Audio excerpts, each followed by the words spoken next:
I never thought the person who would try to take everything from me would be the one I raised with my own hands. The day my son placed those papers in front of me, smiling like nothing was wrong, I felt something inside my chest quietly break. He thought I was weak. He thought I was confused. He thought once I signed, my life would belong to him. What he did not know was that I had spent decades reading fine print, uncovering hidden traps, and protecting others from fraud. This time, the trap was meant for me.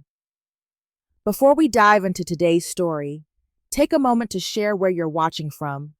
We love seeing how our stories bring people together from every corner of the world. Your thoughts and comments are what make this community so special, and we're truly grateful to have you here. If you haven't already, don't forget to hit that subscribe button and turn on notifications so you never miss a new story filled with drama, resilience, and unexpected twists. Now, settle in, get comfortable, and maybe grab your favorite drink because this is a tale you won't want to miss. Let's get started. My name is Linda Parker. I am 64 years old, and I have lived in Evanston, Illinois, for more than 3 decades. For most of my adult life, I worked as an internal audit director for a large financial corporation in Chicago. I spent 35 years examining balance sheets, reviewing compliance reports, and searching for errors that others missed. It was demanding work, but it gave me independence, discipline, and confidence. When I retired, I believed I had earned the right to live quietly, without deadlines or pressure. My husband, Robert, passed away 5 years ago after a long battle with cancer.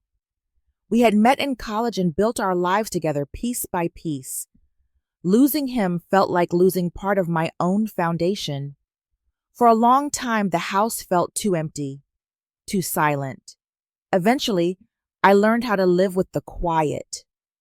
I filled it with routines, memories, and small comforts that reminded me I was still standing. The house sits near Lake Michigan, with wide windows that catch the morning light. We bought it when our son Ryan was still in elementary school. I can still picture him racing through the hallway with his backpack, complaining about homework. Every corner holds a memory: family dinners in the kitchen, holiday decorations in the living room, late night talks on the back porch. This house has always been my safe place. After retirement, I settled into a simple rhythm. I practiced yoga in the mornings, walked along the lake when the weather allowed, and spent afternoons reading. Sometimes I read novels, sometimes financial reports out of habit. I still managed my own investments, carefully and conservatively. I never believed in gambling with money. Stability mattered more than quick profits. Despite my long career, I rarely talked about my professional background with Ryan. To him, I was just his mother, someone who cooked his favorite meals and reminded him to call more often. I did not feel the need to impress him with titles or achievements. Family, I believed, should not depend on resumes. Ryan is 38 now. He works as a real estate agent and carries himself with confidence. He is ambitious, always talking about new projects and future opportunities. His wife, Melissa, runs an online sales business. She is energetic, practical, and very focused on appearances.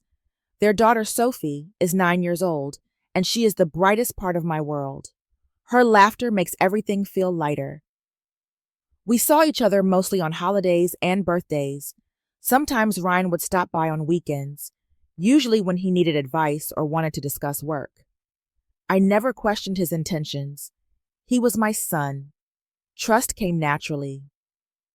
If I am honest, I know I have flaws. I tend to believe the best in people, especially in those I love.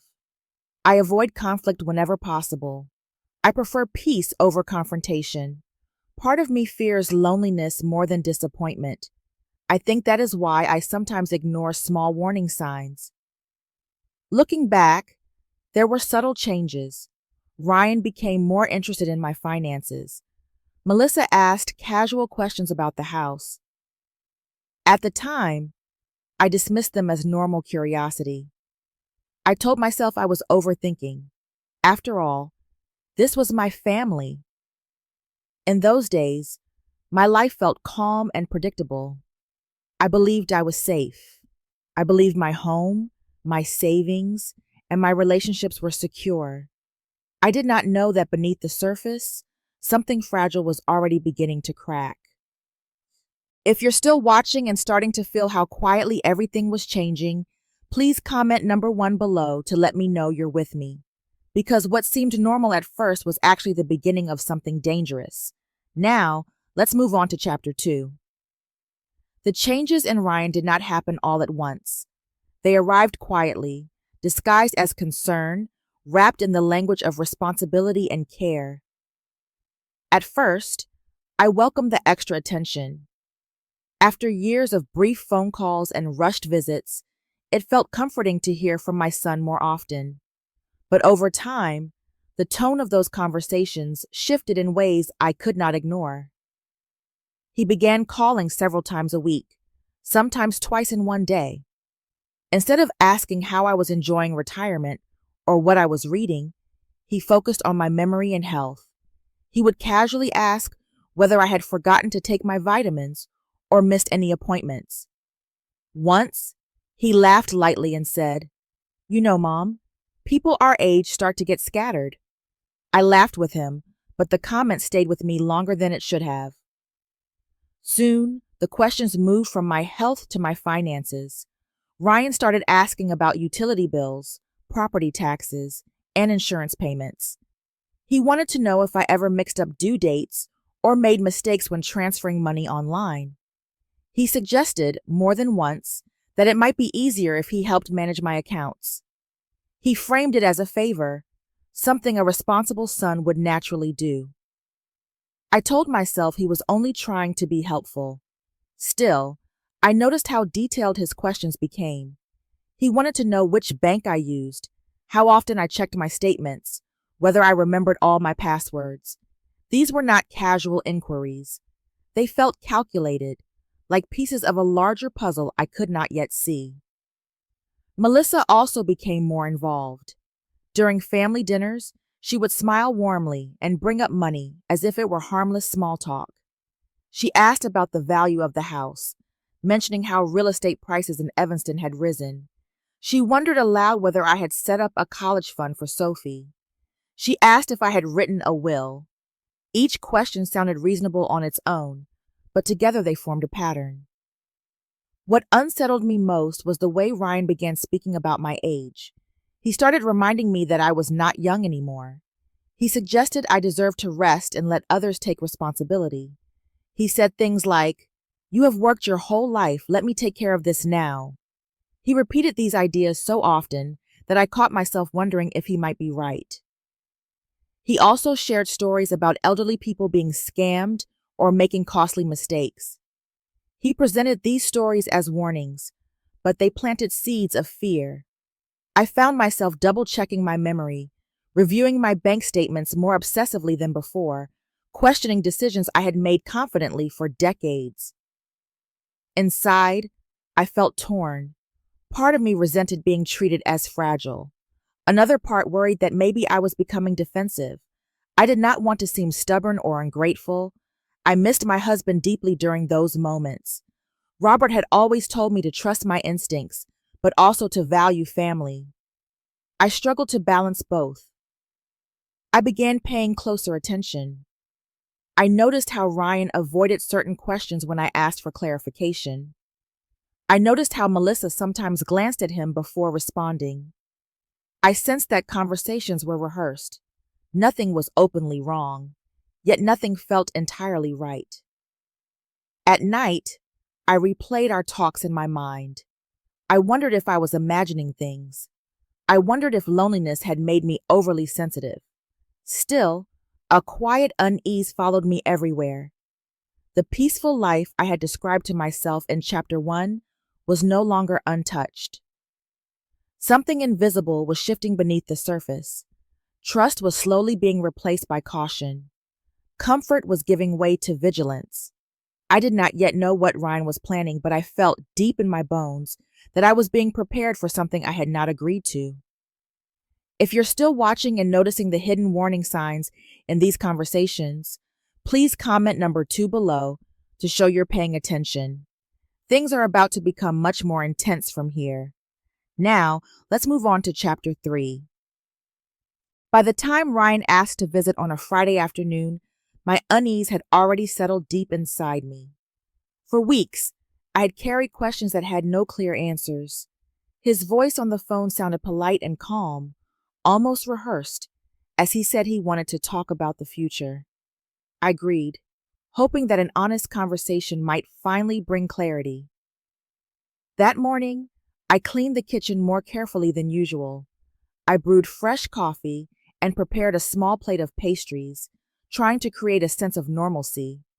Part of me still wanted to believe this was just a concerned son checking on his mother. Another part braced itself for disappointment. Ryan arrived just before 4 o'clock. He stepped inside with a leather briefcase tucked under his arm, something I had never seen him carry before. He hugged me quickly, distracted, and placed the briefcase on the table as if it were the most important object in the room. We exchanged a few polite words about traffic and weather, but the warmth that once filled our conversations was missing. Without much hesitation, he opened the case and pulled out a thick stack of documents. He began explaining them at a rapid pace, using phrases like asset protection, risk management, and long-term planning. He assured me that everything was standard procedure, that it was just paperwork designed to make life easier. Whenever I tried to interrupt with a question, he brushed past it and continued talking. As he scrolled through his phone, I saw him typing a message. Moments later, he leaned slightly away from me and whispered into it, "Once she signs, it is over." The words reached me clearly. My hands froze around my coffee cup. For a brief second, I wondered if I had imagined it. Then I saw the expression on his face, focused and determined, and I knew I had not. I said nothing. Years of professional discipline had taught me the value of silence. I forced myself to breathe slowly and keep my expression neutral. Inside, however, something cracked. That sentence echoed in my mind, stripping away the last traces of doubt. I began turning the pages carefully. At first glance, the documents looked official, filled with dense legal language and complicated clauses. But certain terms immediately stood out to me. There were sections about transferring authority, managing external accounts, and delegating control to third-party entities. I noticed the name of a financial company listed repeatedly, one I vaguely remembered from an old industry scandal. My memory stirred. Years earlier, I had reviewed a case involving a firm that specialized in acquiring assets from vulnerable clients through deceptive contracts. The structure of these papers felt uncomfortably similar. The realization made my stomach tighten. I looked up at Ryan. He was watching me closely now, his earlier confidence replaced by impatience. He asked if everything looked fine. I replied that I needed more time. I wanted to read every page thoroughly, consult my own advisor, and understand each implication. His jaw tightened. He reminded me that delays only complicated things. He insisted there was nothing to worry about. The pressure in his voice was unmistakable. I calmly repeated that I was not ready to sign. The room fell into an awkward silence. The warmth of my home felt distant, replaced by something cold and unfamiliar. Ryan packed the documents back into his case with sharp movements. He left soon after, barely meeting my eyes. When the door closed behind him, I stood alone in my kitchen, staring at the table where the papers had been spread. I knew with absolute certainty that this was no longer about convenience or care. This was about control. And if I did not act wisely, I would lose far more than money. That evening, I made my decision. I would investigate everything. I would uncover the truth before it was too late. If you're still watching and shocked by what was revealed in that meeting, please comment number 3 below to let me know you're still with me, because this is where the real battle begins. Now, let's move on to chapter 4. After Ryan left my house that afternoon, I did not sleep well for several nights. My mind replayed every word, every gesture, every pause in his voice. I knew confronting him immediately would only push him into defensiveness and denial. If I wanted the truth, I needed patience. I needed strategy. So I chose silence. The next morning, I called Ryan and thanked him for bringing the documents. I told him I was feeling overwhelmed and unsure of myself. I said I needed more explanations because the legal language confused me. My voice trembled just enough to sound believable. He softened instantly. He promised to walk me through everything again. In that moment, I understood how easily vulnerability could be used as a weapon. While pretending to hesitate, I began working quietly. Years in finance had taught me that preparation often mattered more than confrontation. I contacted a private investigator recommended by an old colleague.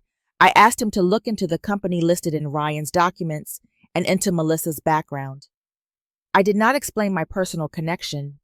I simply requested facts. At the same time, I turned my attention to my own finances. I reviewed every account, every investment, every insurance policy. I opened new savings accounts at a different bank and transferred portions of my funds in small, unnoticeable amounts. I changed passwords, activated two-factor authentication, and secured backup copies of all important documents. I treated my life like an audit, thorough and uncompromising. I also began organizing evidence. I saved every text message Ryan sent. I archived emails. I recorded dates and times of phone calls. I wrote detailed notes after each conversation. It felt strange to document my own son, but I reminded myself that facts were not acts of betrayal. They were protection. Emotionally, this period was exhausting. At night, I lay awake remembering Ryan as a child, clutching my hand on his first day of school, crying when he lost his first baseball game, smiling when I attended every recital and ceremony. I wondered where I had gone wrong. I questioned whether my dedication to work had made me distant. Guilt crept in, whispering that maybe I deserved this. The investigator called me 10 days later. His voice was calm, professional.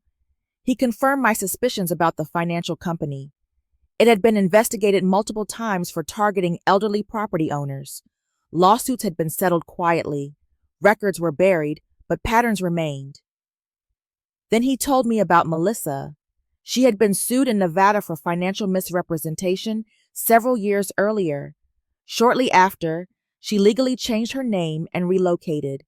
Outstanding debts were written off. The trail had been deliberately obscured. I sat at my kitchen table after that call, staring at the wall for a long time. My hands did not shake. My heart did. This was not impulsive greed. This was coordinated, planned, practiced. The realization stripped away my last illusions. I was no longer dealing with a misguided son who had made poor choices. I was dealing with a calculated scheme. Strangely, clarity brought calm. My fear transformed into focus. I began outlining my next steps. I consulted discreetly with a former legal associate. I scheduled a financial review under the pretense of routine maintenance. I prepared recording devices and backups. I did not hate Ryan. I still loved him, but love no longer blinded me. By the time he called again, eager to arrange another signing meeting, I was ready. I agreed, and this time, I planned to be fully prepared. If you're still watching and impressed by how quietly everything is being prepared, please comment number 4 below to show your support. What happens next will change everything. Now, let's move on to chapter 5. The afternoon of the signing arrived with unsettling calm. I had prepared my home as carefully as I once prepared conference rooms for executive audits. The kitchen table was cleared and polished. Chairs were placed neatly. A small recording device rested unseen beneath a stack of folders. Everything was arranged with intention, even though my hands trembled slightly as I set out glasses of water. Ryan and Melissa arrived exactly on time. Ryan looked confident, almost relieved, as if he believed the most difficult part was already behind him. Melissa followed closely, her phone in her hand, her smile practiced and bright. The air between us felt stiff, formal, nothing like a family gathering. We exchanged brief greetings and sat down without lingering conversation. Melissa announced that she wanted to record the moment for family memories and immediately began filming. The red light on her screen felt like an invisible spotlight. It added pressure, as if I were expected to perform the role of a cooperative, grateful mother. I kept my face calm and my posture relaxed, reminding myself that I was in control of my own narrative. Ryan opened his briefcase and spread the documents across the table. He spoke quickly, summarizing what he claimed were minor updates and improvements. I nodded occasionally but did not respond. Instead, I adjusted my glasses and began reading. I read slowly, line by line, word by word. The first pages confirmed my fears. There were clauses transferring asset management authority to offshore trusts. There were provisions allowing third parties to oversee my investments without my direct consent. There were sections stating that my right to reside in my own home could be revoked under special circumstances. Another paragraph granted medical decision-making power even if I remained mentally competent. Each discovery tightened something inside my chest. I compared these terms to the notes I had prepared during my investigation. The structures matched. The language was familiar. This was not accidental. This was engineered. When I finally looked up, Ryan was watching me with thinly disguised impatience. He asked if everything seemed acceptable. I placed my hand gently on the papers and said that several sections were deeply concerning. I pointed out the transfer of authority, the loss of residency rights, and the medical provisions. His expression shifted instantly. He dismissed my concerns as misunderstandings. He insisted the language was standard. He said I was overthinking. The tension in the room thickened. I explained, calmly and precisely, what each clause meant in practical terms. I described how I would lose control over my accounts, how my home could be reassigned, how decisions about my health could be made without my agreement. Silence followed. Melissa lowered her phone. Ryan's confidence began to crack. He grew defensive. He accused me of being paranoid. He implied that my age was affecting my judgment. He reminded me how complicated modern finances were. Beneath his words, I heard frustration and urgency. That was when the emotional weight finally hit me. This was my son, standing across from me, trying to convince me to surrender my independence. The realization was painful, sharper than any professional betrayal I had ever experienced. Yet I did not cry. Instead, I felt something steadier take hold. I told him I would not sign anything that stripped me of my rights. I said I had consulted independent advisors. I stated that I would handle my affairs myself. His voice rose. He accused me of being ungrateful. He warned that I was making a mistake. He claimed he was only trying to protect me. I stood. I gathered the documents and placed them back into his briefcase. I told him the meeting was over. The words felt heavy, final. Ryan pushed back his chair.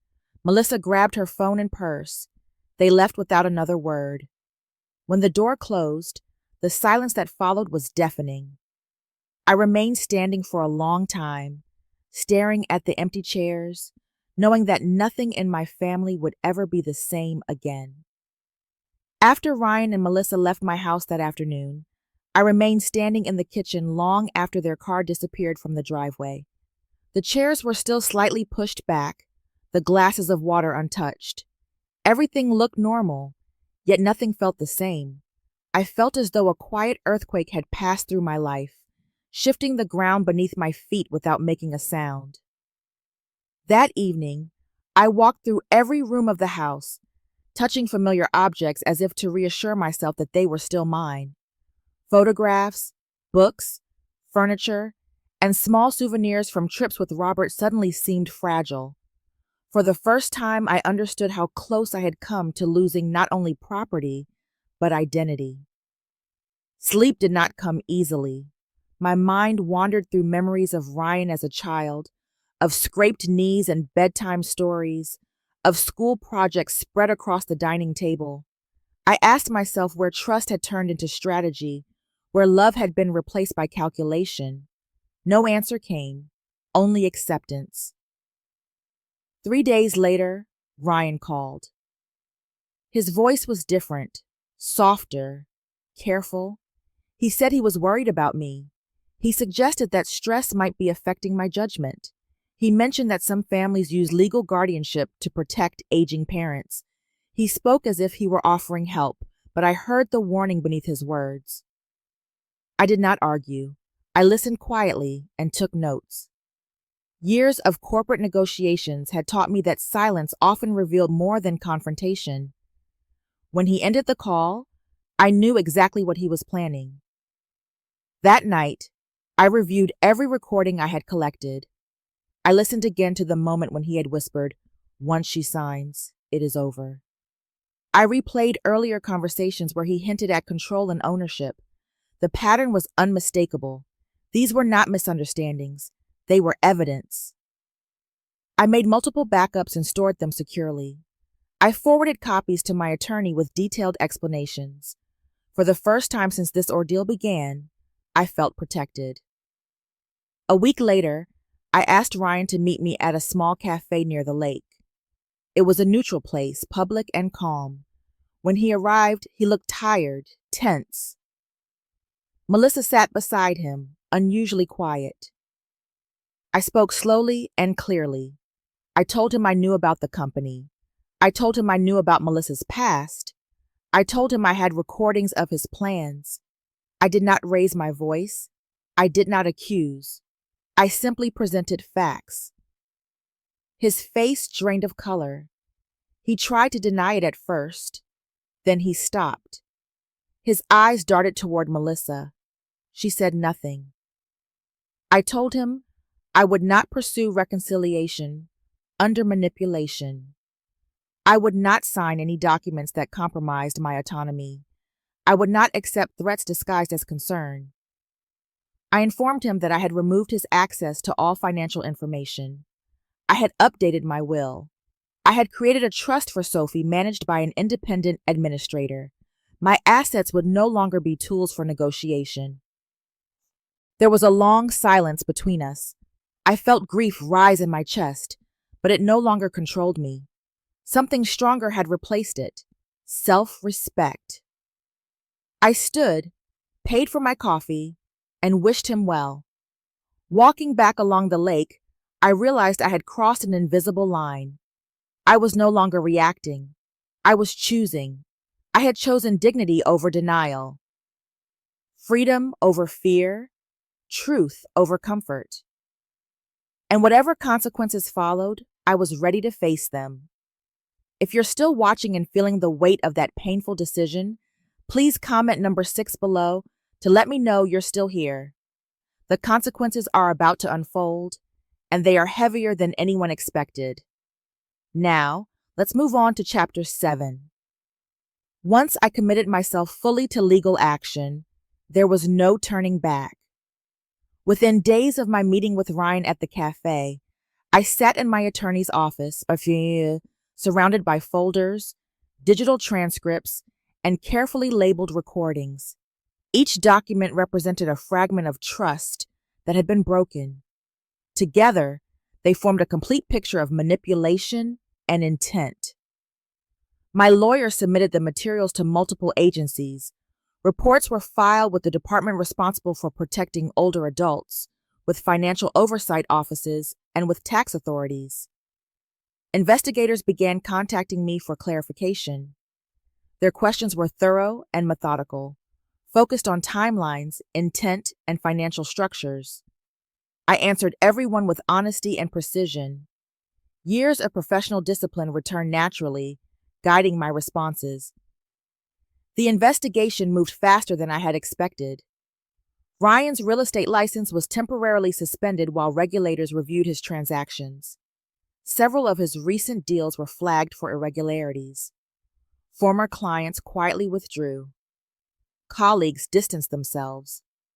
His reputation, which he had spent years building, began to unravel in public view. Melissa reacted differently. When she was summoned for questioning, panic seemed to overtake her. She avoided social media and stopped attending community events. Rumors circulated that she had consulted multiple attorneys. Her once confident demeanor vanished, replaced by constant defensiveness. The strain between her and Ryan became visible even from a distance. For me, the consequences were quieter, but no less painful. Ryan stopped bringing Sophie to visit. Phone calls went unanswered. Holiday cards were returned unopened. Photographs of my granddaughter on social media disappeared. It felt as though a door had closed between us, sealing off a part of my heart I had never imagined losing. Some nights, the loneliness felt unbearable. I questioned whether protecting myself had cost too much. I wondered if I should have chosen silence instead of truth. Depression crept in slowly, disguised as fatigue and loss of appetite. I forced myself to acknowledge it and sought professional support before it grew deeper. I also took practical precautions. I changed every lock. I installed security cameras and motion sensors. I updated cybersecurity systems on my devices.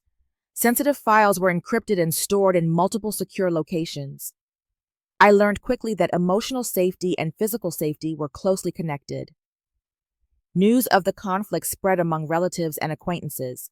Some supported me quietly. Others accused me of being cold, dramatic, or unforgiving. Family gatherings became awkward or non-existent. Whispers replaced conversations. I learned how isolating integrity could be. Yet through all of this, I did not regret my decision. Each morning, I reminded myself why I had acted. I reviewed the documents. I remembered the clauses that would have erased my independence.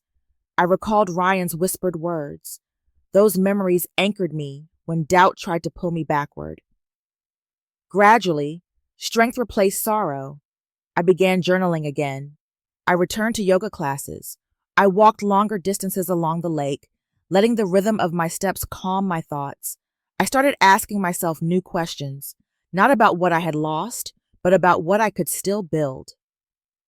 This period was not about punishment. It was about accountability. It was not about revenge. It was about boundaries. And as painful as the consequences were, they created space for something unexpected, the possibility of healing. I sensed that my life was entering a different phase, one shaped not by fear, but by intention. I did not yet know what that phase would look like, but I was ready to discover it. After the investigation settled into a quieter rhythm, my life slowly began to regain balance. The constant phone calls from attorneys and officials faded. The tension that had once followed me into every room softened. For the first time in months, I had space to think without fear interrupting my thoughts. I spent many mornings sitting by the window with a cup of tea, watching the light move across the lake. In those quiet hours, I reflected on everything that had happened. I allowed myself to grieve the family I thought I had. I acknowledged the disappointment without letting it define me. Acceptance did not come suddenly. It arrived in small moments, stitched together by patience. One of my first deliberate steps forward was reorganizing my finances completely. I finalized a trust for Sophie and appointed an independent administrator with no personal ties to my family. Every asset, account, and investment was reviewed and documented. I sold one of my rental properties and redirected the funds into low-risk portfolios. Stability, not growth, became my priority. As my personal life settled, I felt an increasing urge to use my experience for something meaningful. I contacted the local community center and offered to teach basic financial literacy classes for older adults. At first, I worried no one would attend. To my surprise, the first session filled quickly.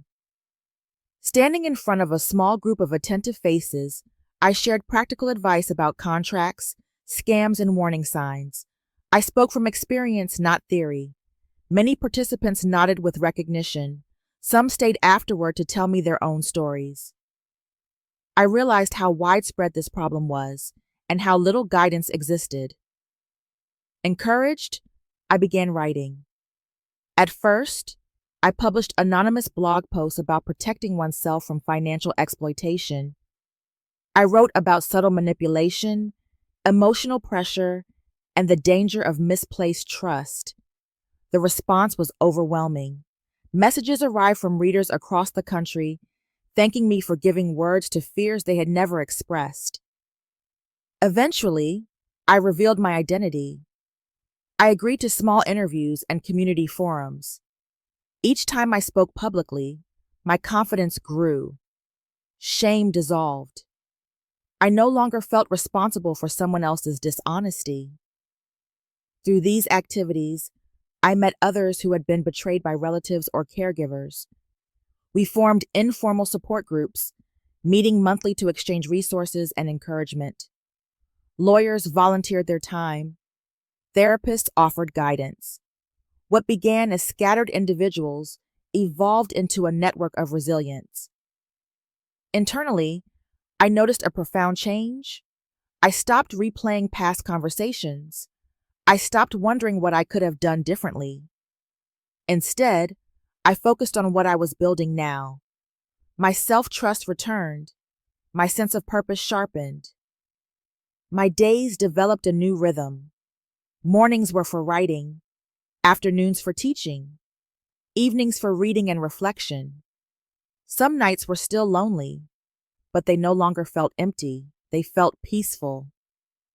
One afternoon, while organizing old files, I began drafting the outline for a book. It would not be about revenge or blame. It would be about awareness and empowerment, about reading carefully, about listening to instincts. As I typed the first page, I realized that my story was no longer defined by betrayal. It was defined by transformation, and I was ready to share it. If you're still watching and inspired by this powerful transformation, please comment number 8 below to show your support. We are now heading toward the final outcome and the emotional ending of this story. Let's move on to the conclusion. The legal process unfolded slowly, measured in months rather than weeks. At first, I checked my email constantly, waiting for updates from my attorney. Over time, I learned patience. Investigations do not move according to emotions. They move according to evidence, procedures, and law. Fortunately, I had prepared well. When the final report arrived, it was thorough and unambiguous. The authorities concluded that Ryan had knowingly participated in fraudulent financial practices and had attempted to manipulate legal instruments for personal gain. My recordings, documents, and financial records formed the backbone of the case. The evidence was strong enough to proceed with formal charges. The news reached me on a quiet morning. I was watering plants on my back porch when my attorney called. His voice was calm, professional, almost detached. He explained that prosecutors had filed charges and that several related investigations were still ongoing. I thanked him, hung up, and sat down in silence. I did not feel victorious. I felt relieved. Shortly afterward, I learned that Melissa had left the state. She closed her online accounts and disconnected her phone numbers. According to public records, multiple civil claims were pending against her. Some creditors were still searching for her. Others had given up. She had always been skilled at disappearing when consequences appeared. The greatest cost of everything, however, was not financial, it was emotional. For nearly 2 years, I did not see Sophie. Birthdays passed without hugs. Holidays came and went without her laughter in my living room. I sent gifts anonymously through third parties, unsure whether she ever received them. I followed her school achievements through distant relatives and occasional photographs. Each update felt like both comfort and heartbreak. During those years, I lived quietly. I focused on writing, teaching, and community work. My book was eventually published under a small independent press. It was titled Read Before You Sign. It did not become a bestseller, but it reached the people who needed it. Letters arrived from readers who had avoided disastrous contracts because of it. Those messages reminded me that pain, when transformed, could serve a purpose. I avoided the media. I declined most public interviews. I did not want my life reduced to headlines. I preferred quiet influence to loud attention. Then, one afternoon, everything shifted. I was preparing notes for a workshop when my doorbell rang. Visitors were rare. When I opened the door, I saw Sophie standing on my porch. She was taller than I remembered. Her voice was steadier. Her eyes carried questions that only time could create. For a moment, neither of us spoke. Then she stepped forward and hugged me. We sat together in the living room for hours. She told me she had found my book at the library. She said she had begun researching the past on her own. She had read court documents and old articles. She wanted to understand what had happened. She handed me a letter. It was from Ryan. In it, he admitted his mistakes. He acknowledged his greed and fear. He apologized for betraying my trust. He did not ask for forgiveness. He only asked that I continue loving Sophie. Tears filled my eyes as I read. I told Sophie the truth, gently and without bitterness. I explained that love did not disappear, even when boundaries were necessary. I explained that protecting oneself was not abandonment. She listened quietly. Before she left, she thanked me for being strong. That evening, I sat alone on my porch, watching the sun sink into the lake.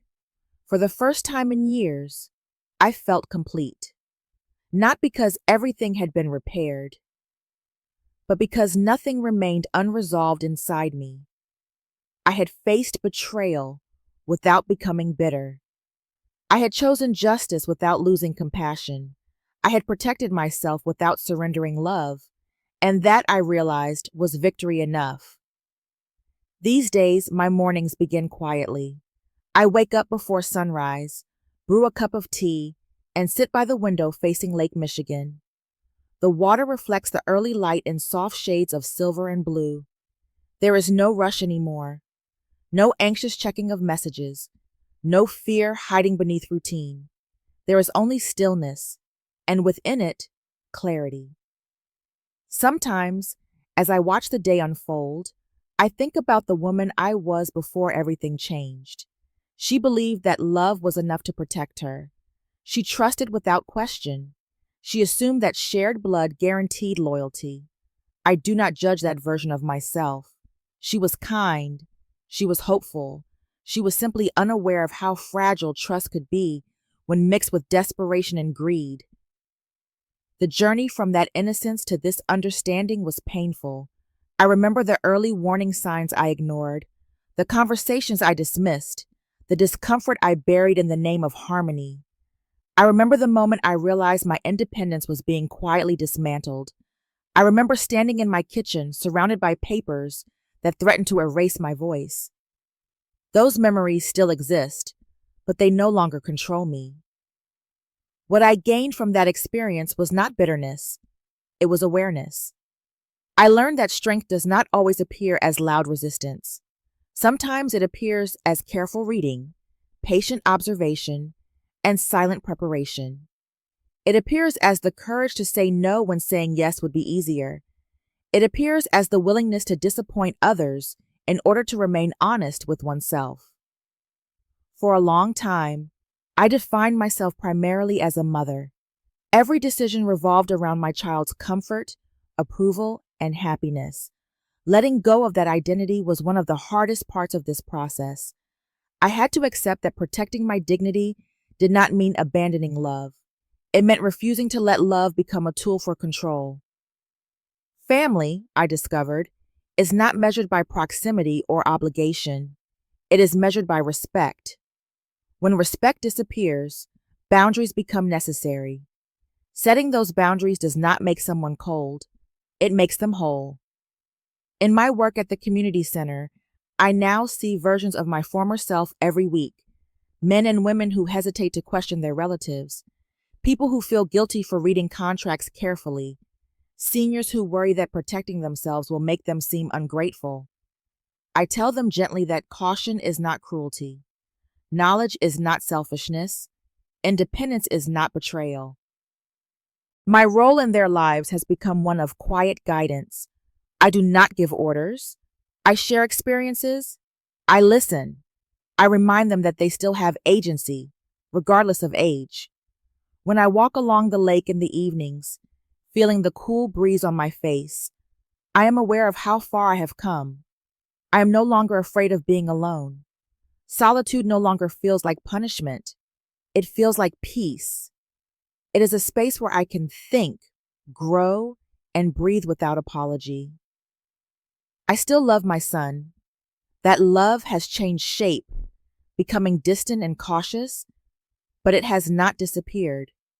Loving someone does not require surrendering oneself. It requires honesty, even when honesty hurts. If there is one lesson I hope my story leaves behind, it is this. Read carefully, listen closely, trust your instincts, ask questions, seek independent advice. Do not let anyone, no matter how close, convince you that protecting yourself is unreasonable. You have earned your voice. You have earned your autonomy. You have earned your right to choose. As I stand by the water now, watching the sun sink below the horizon, I feel something I once thought I had lost forever. Freedom. Not the freedom of escape, but the freedom of self-respect. And that, I know, is enough. Every journey of resilience begins with a moment of awakening. Sometimes it comes quietly, hidden in the fine print and subtle words. Sometimes it arrives through betrayal and loss. But in every case, it carries the same message. Self-respect is not optional, and dignity is never something to be surrendered. Life teaches us that trust is precious, but wisdom is essential. Love should never require silence, fear, or self-erasure. True strength lies in knowing when to stand firm, when to walk away, and when to choose yourself without guilt. Growth is not about becoming harder. It is about becoming clearer.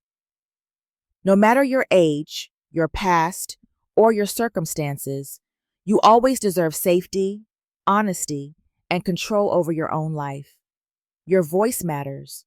Your choices matter. Your future matters. Thank you for listening to this story. If it touched you, please share your thoughts in the comments, like, follow, and subscribe to the channel. Your support helps more meaningful stories reach those who need them.